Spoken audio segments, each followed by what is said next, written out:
Hello and welcome to today's episode of Fearless Conversations. I have Jade Lodzo, Rochelle Goosey. My name is Dawn Town. We're excited to talk about another topic today. So what I want to discuss was the recent passing of Rush Limbaugh, and specifically in his recent passing, just the reaction that we saw across the board was, I should say that I was shocked, but yet I wasn't shocked because there was honestly just so many hateful things. Like, I can't even say or repeat what was said against him because it was just really hateful and vile and so disrespectful of somebody who's used their life for a purpose. You may not agree with that purpose, but it wasn't somebody that sat back and just, let life pass by and do nothing. He has has very strong history and what he's been able to do in his career for the conservative movement.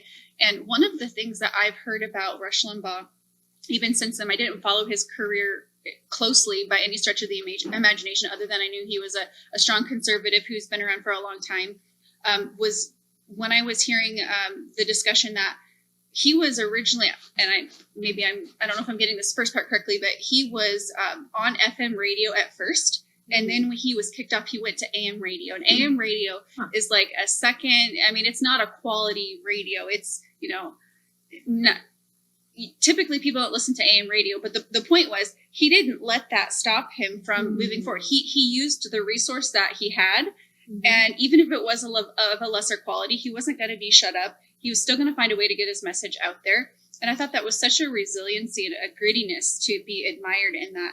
And so what was really disheartening for me, and I'm curious how you ladies have responded and what you've thought about this, is what was so disheartening is it's just this continued hatred for somebody that holds the opposite viewpoint of you. And, we've talked about how the Biden administration has come in and said, we want unity. But then we see from the left to the right, there's a lot of hatred. I'm not saying I never see hate from the right to the left, but what I see more often from right to left is you believe what you believe, but I'm not going to act like you're a horrible human being. Whereas you see from the left to the right, it's just this immediate just distaste and hatred and targeting of somebody else just because they believe something different than they do. So just with seeing that reaction, it was disheartening, frustrating. And I'm curious what you ladies have thought about what you saw. I think it paints the perfect picture, right? Like, this is what we've been saying all along. Like, we're okay with disagreeing, but we're going to do it kindly, right? And to read the things that were said about him when he passed, like, could you imagine how that feels to his family? And not only that, but they were creating lies and they were pushing them out there, trolling them around the social media. And it's like, they'll do whatever they have to do to make it seem justified, to make what they're doing seem justified. So whatever they want to say about them, they'll put a spin on it. Like, he did this, and that makes it okay for me to not mourn his death or to even be egregious, to speak out and slander him. And I think it's just a perfect picture that you see of the left saying we want peace and unity, and then they're doing everything that's the opposite of peace and unity, and then they're spinning it in such a way to make it sound like, no, this is the right way to do things. But had anybody on the right said something like that to somebody who died that was a prominent figure from the left, I couldn't imagine. And especially if Trump were in office, could you imagine the type of blowback that we would be seeing? Yeah. And it was just kind of silently, like, they were allowed to say it, and it was just a silent thing, and then you move on. It was swept under the rug. Unfortunately, it's like the culture.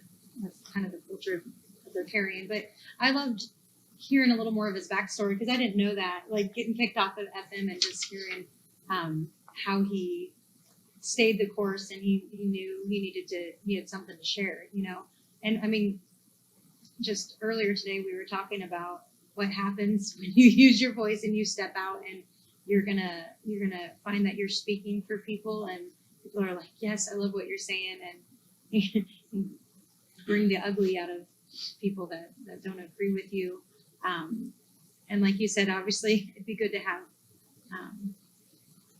tact, or like these things. And on the Christian standpoint, and like when I say Christian, like many people use that title, but do we use it like, are we representing Christ well? Because we're called to be forgiven, to love, and all these things. And so even in that, like, I guess if you don't know Christ, you could kind of like, I guess this is what you get. You know what I mean? Like, so it's kind of like, it's shocking because I feel like the level of evil has increased, but yet it's still like, oh yeah, like they don't know better. Like, I mean, unfortunately, like, but if anything, it just makes us realize like how important it is, and like to keep us from being self-righteous, but really moving in grace and forgiveness, and again, finding ways to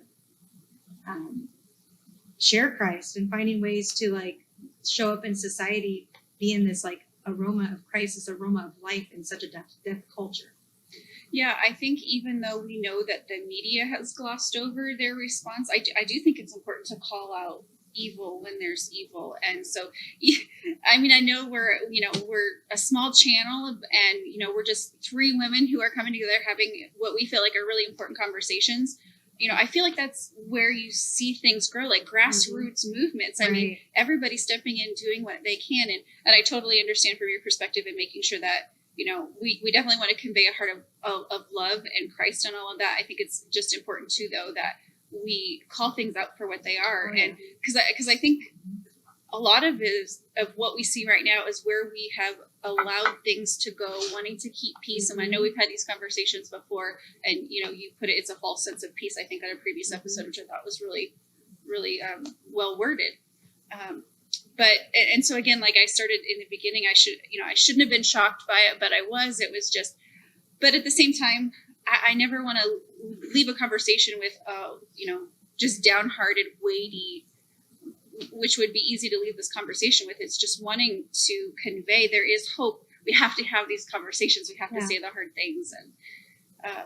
And what's interesting too, even just like on a high end with Rush, and just thinking about what he spoke of, and just thinking about like when something dies and then like the seed can multiply. So I just see like he died his message, but it didn't, and it lives on in others, and it'll continue to multiply, and the truth prevails. So yeah. And people that hate the truth, it is really interesting to see like what he was up against, and then going to AM, and I think they kind of referred to him as like this conservative radio host pioneer, kind of is what I kind of gathered from and I didn't follow him either very closely, and kind of came into politics when he was already established. And but I think it is really interesting that how far his voice has echoed and has carried the truth, that so much so that it's not even enough just to hate what he's saying in truth while he's alive, but he's still stirring that up even in his grave. And so I think there are things that we may be up against, and we, who knows, like what we say in truth is going to get to whoever, but we're putting it out there, and truth is truth, and those who hate the truth, they will, almost like they're going to illuminate it in their own evil way, but that it could still be used as good. Like they're illuminating these things that Rush has said, and they're doing it out of hatred, but they're still putting it out there. Yeah. So yeah, it's interesting. Yeah, I love having these conversations because I feel like it's such a well-rounded discussion, because we all come from different perspectives. We have something different to share on it, and I think everybody's aspect is needed, and to create the full picture. And so that's what I think is so beautiful about Fearless Conversations and these different topics that we talk about, is that we all have different angles, and I think people identify with different things, and I think their ears are open to hearing a new aspect or a new thought or a new idea. So I love having these conversations with you ladies, because I learn, I grow, and I feel like our audience does as well. Yeah, me too. I learn a lot from you ladies, and it's just really cool, because sometimes going in, it's like you have an idea of what we're gonna say, but then it's like just the idea of a conversation. It just makes something. There's a lot of times where I have notes written down, and then you guys might say something, and then I'm like, oh, we gotta go on that, and then might not even get to my notes. It's just really really cool how that works. Yeah. out.